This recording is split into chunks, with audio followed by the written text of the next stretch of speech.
नमस्कार विद्यार्थियों, कक्षा 11 के 14वें अध्याय में आपका स्वागत है। और 14वां अध्याय हम लोग पढ़ने जा रहे हैं सुमित्रा नंदन पंत के कवि परिचय के रूप में। सुमित्रा नंदन पंत के व्यक्तित्व के बारे में जानेंगे, उनके कृतित्व के बारे में जानेंगे, उनके जन्म के बारे में हम लोग जानेंगे। सुमित्रा नंदन पंत का जन्म अल्मोड़ा में उत्तरांचल के कौसानी गांव में हुआ था। कब? यानी 1900 के अंदर इनका जन्म हुआ था। 1900 में ये पैदा हुए थे अल्मोड़ा उत्तरांचल के कौसानी गांव में, और इनकी मृत्यु जो है वो 1978 में हुई थी। ये इनकी प्रारंभिक जो शिक्षा है वो अल्मोड़ा में ही हुई थी, और उच्च शिक्षा के लिए बनारस चले गए, और फिर जो इलाहाबाद में ये चले गए, वहाँ पर इनकी शिक्षा हुई। सन 1919 में गांधी जी बहुत प्रभावशाली व्यक्ति थे उस समय, और 1919 में गांधी जी के एक भाषण से ये इतने प्रभावित हुए कि इन्होंने बिना परीक्षा दिए ही अपनी शिक्षा को बीच में छोड़ दिया, अधूरी ही छोड़ दी, और स्वाधीनता आंदोलन में सक्रियता से भाग लेने लगे। पंत जी बचपन से ही कविता लिखा करते थे, और लेकिन वास्तविक जो कवि कर्म है वो बचपन नहीं बल्कि उसके बाद में जो है वो इनका प्रारंभ होता है। इनका जो काव्य संग्रह है पल्लव, और उसकी भूमिका हिंदी कविता में क्या रखते हैं, युगांतकारी महत्व रखते हैं। पल्लव की जो भूमिका है वो बहुत ही शानदार इन्होंने लिखी हुई है, जिसका हिंदी कविता में बहुत बड़ा महत्व है।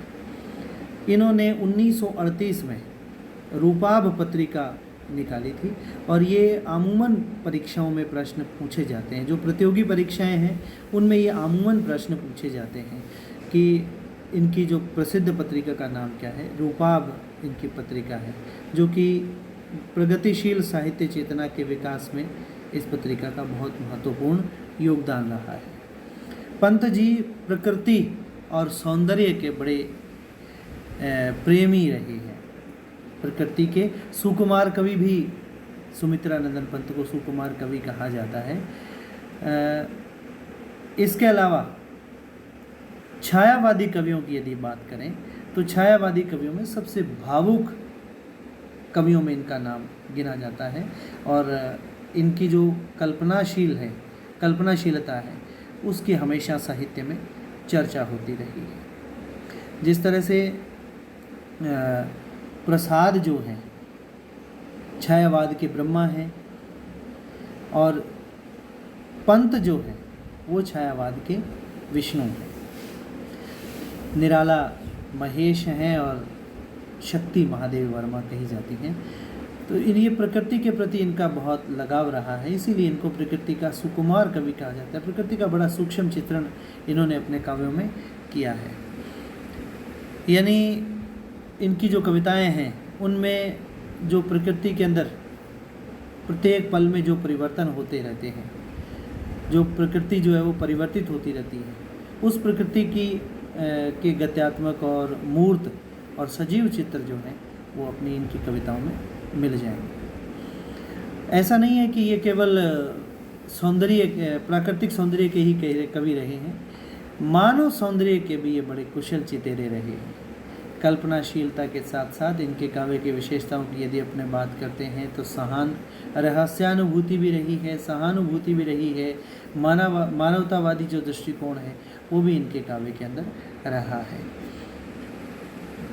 पंत के पूरे जो साहित्य को यदि अपन देखें तो चेतना प्रवाहपूर्ण है इनके काव्य में। चेतना का वाहक जो इनका कवि रहा है। इन्होंने हिंदी जो कविता है, इस हिंदी कविता को अभिव्यंजना की नई पद्धति, काव्य भाषा को नई दृष्टि से इन्होंने समृद्ध किया है। पंत की कविता में भाषा और संवेदना के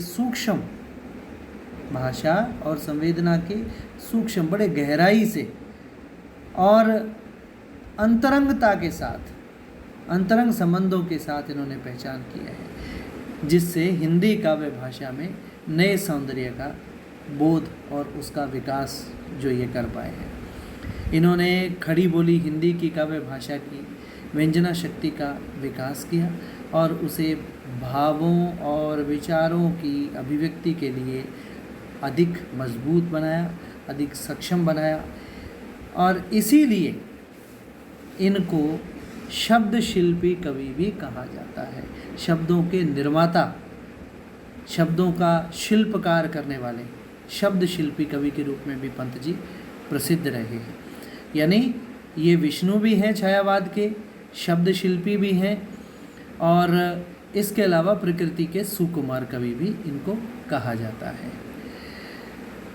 कई पुरस्कार, इतने बड़े कवि को यदि पुरस्कार नहीं मिले ये भी कोई बात नहीं हो सकती। कई पुरस्कार मिले हुए हैं, जिनमें सोवियत लैंड नेहरू पुरस्कार भी इनको मिला हुआ है, साहित्य अकादमी पुरस्कार भी मिला हुआ है, और प्रथम हिंदी के अंदर प्रथम भारतीय ज्ञानपीठ पुरस्कार भी 1968 में इन्हीं को ही मिला हुआ है। पंत जी की कृतियों की यदि मैं बात करूं तो वीणा है, ग्रंथि है, पल्लव है, गुंजन है, युगांत है, युगवाणी है, ग्राम्या है, स्वर्ण किरण है, उत्तरा है, कला और बूढ़ा चांद है, और चिदम्बरा है। पंत जी ने छोटी कविताओं और गीतों के साथ परिवर्तन जैसी कविता, परिवर्तन एक लंबी कविता है इनकी, और इसके अलावा लोकायतन नाम का एक महाकाव्य भी इन्होंने लिखा हुआ है। इसके अलावा ये जो हैं वो 3 मतलब अलग अलग युगों से बड़े प्रभावित रहे हैं। ये छायावाद से प्रभावित रहे हैं, इसके अलावा ये प्रगतिवाद से भी प्रभावित रहे हैं, इसके अलावा ये अरविंद दर्शन से भी बड़े प्रभावित रहे हैं। तो ये एकमात्र कवि हैं जिन्होंने समय के साथ खुद में भी परिवर्तन किया है, साहित्य में भी समय के साथ जो घटनाएं घटित होती रही हैं उनके ऊपर इनका खास जो है वो योगदान रहा है। तो आज के अपने इस कवि परिचय में हमने जाना कि इनका व्यक्तित्व कैसा रहा है, कहाँ इनका जन्म हुआ। 1900 में इनका जन्म हुआ था और 1978 ईस्वी में इनकी मृत्यु हुई थी। हमने इनकी रचनाओं के बारे में भी जाना। अब हम इनकी आगे कविता जो है वो अगले अपने भाग में अगली कविता हम लोग पढ़ेंगे। शुक्रिया।